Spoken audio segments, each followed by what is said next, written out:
Tila nasalo na raw ng 20 anyos na si Junel ang lahat ng talento sa pagguhit. Kaya lang naman kasi niyang mag-drawing ng hanggang 15 portraits ng sabay-sabay. Paano ba yun? Ito ang talentong hindi drawing. Portraits ng mga muka ng 15 NBA players sa isang upuan, idinodrawing ng sabay-sabay. Amazing! Ang maliit na barong-barong na ito sa Barangay Bayugan 3, Rosario, Agusan del Sur, parang museo dahil sa mga nakapaskil ditong mga obra.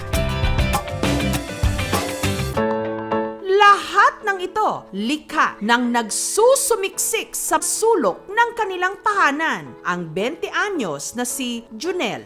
Ang galing sa pagguhit, namana raw ni Junel sa kanyang inang si Cherilyn. Nag-umpisa po ako nung 2019 po na mas nagpa-practice po talaga ako. Yung nagturo po sa akin, teacher ko po sila sa art club po. Pati ang ibinibentang saba ng kanyang ina, drinowingan niya. Gamit ang ballpen, iginuhit niya sa balat ng saba ang pusa, iba't ibang mga mukha. Pati na si Mona Lisa. Si mama po, nagbibinta po ng saging para may pangbili po siya ng mga pangangailangan niya. Naisip ko na gawin ko po yung artwork sa saging kasi wala din po akong ibang magagamitan.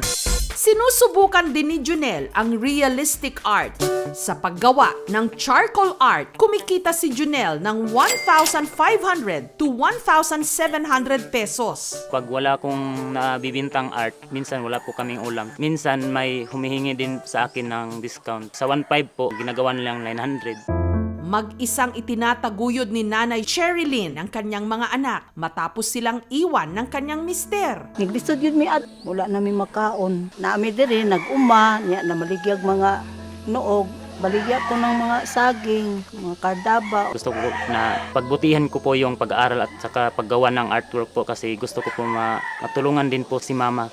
Ang isa raw kasi sa talagang gustong kulayan ni Junel ang kanyang pangarap. Gusto ko rin po kasi maging architect para sa darating po na panahon may magagawa din po ako na magandang bahay. Yung bahay po kasi namin, maliit lang. Pag may bagyo, di talaga siya pwedeng tirhan. Kaya para hindi manatiling drawing ang kanyang pangarap, ini-level up pa ni Junel ang kanyang skills sa pamagitan ng scribble o yung drawing na may kakaibang hand stroke. Na-inspire po ako sa paggawa ng marami. Doon po sa nakita ko sa TikTok, gumagawa po siya ng dalawa na sabay-sabay. Tapos mas naisip ko po na gayahin po. At ginawa niya ang mga ito ng isang upuan lang. Nagsimula siyang mag-drawing ng 3 piraso. Hanggang ang mga idinodrawing niya naging 4. Ang Blackpink in your area. Ginawa rin niya itong 7 nang idrinowing niya ang Bangtan Sonyeondan o BTS. Iginuguhit ko po kasi sila kasi mas na-inspire po kasi ako doon sa paggawa ng fan-art po sa kanila. Pero heto talaga ang pinaka-challenging kung paano niya maiguguhit ang 15 portraits sa isang upuan lang. Kumuha muna siya ng kawayan.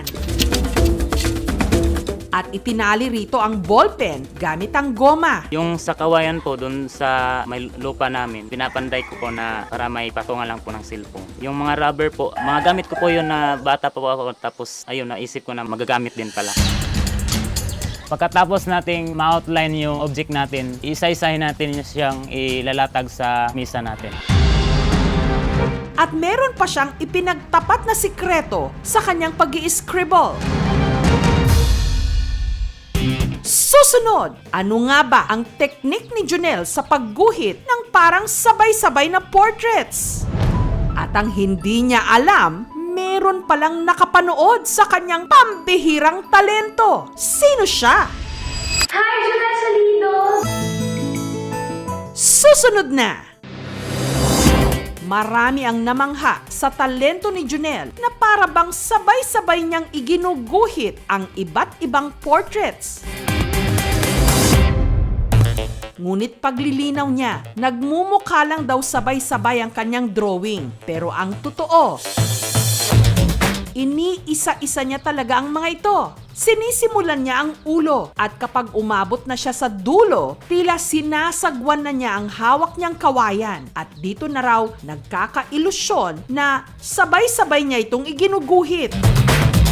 Yung ginawa ko, paisa-isa lang, hindi siya sabay-sabay.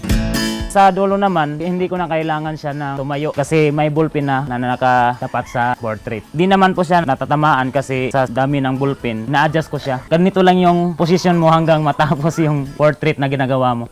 Gayunman, hindi pa rin biro gawin ito dahil si Junel kinailangang nasa iisang pwesto lang ng ilang oras. Kapag nangangalay na po yung katawan ko, pinapost ko po yung time-lapse. At ang kailangan niyang gugulin para matapos ang 15 portraits, 13 oras lang naman.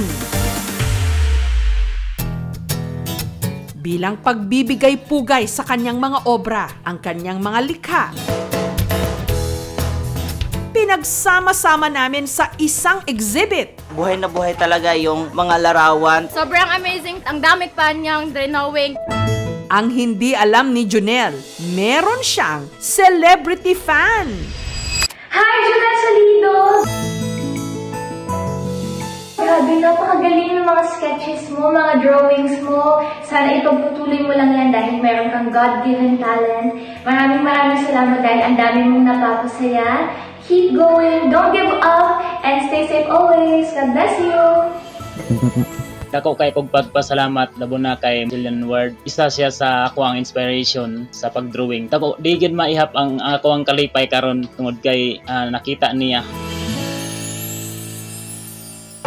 Para po sa kinauukulan, mas lalo pa po natin suportahan kasi marami po tayong talent dito sa Pilipinas. Mas maraming support sila makukuha. Mas maraming artist ang lalabas. Yung art natin, gawin nating art as therapy. Make art to inspire others. Gawin niyo lang po yung mga pangarap niyo po. Kahit na gaano kahirap yung buhay, kahit na maraming problema, pagpatuloy lang natin yung mga pangarap natin kahit na wala pa bunga yung mga pinagpaguran natin. Kung may pangarap, simulan na yan para hindi manatiling drawing lang ang guhit ng kapalaran. Thank you for watching mga kapuso. Kung nagustuhan niyo po ang videong ito, subscribe na sa GMA Public Affairs YouTube channel and don't forget to hit the bell button for our latest updates.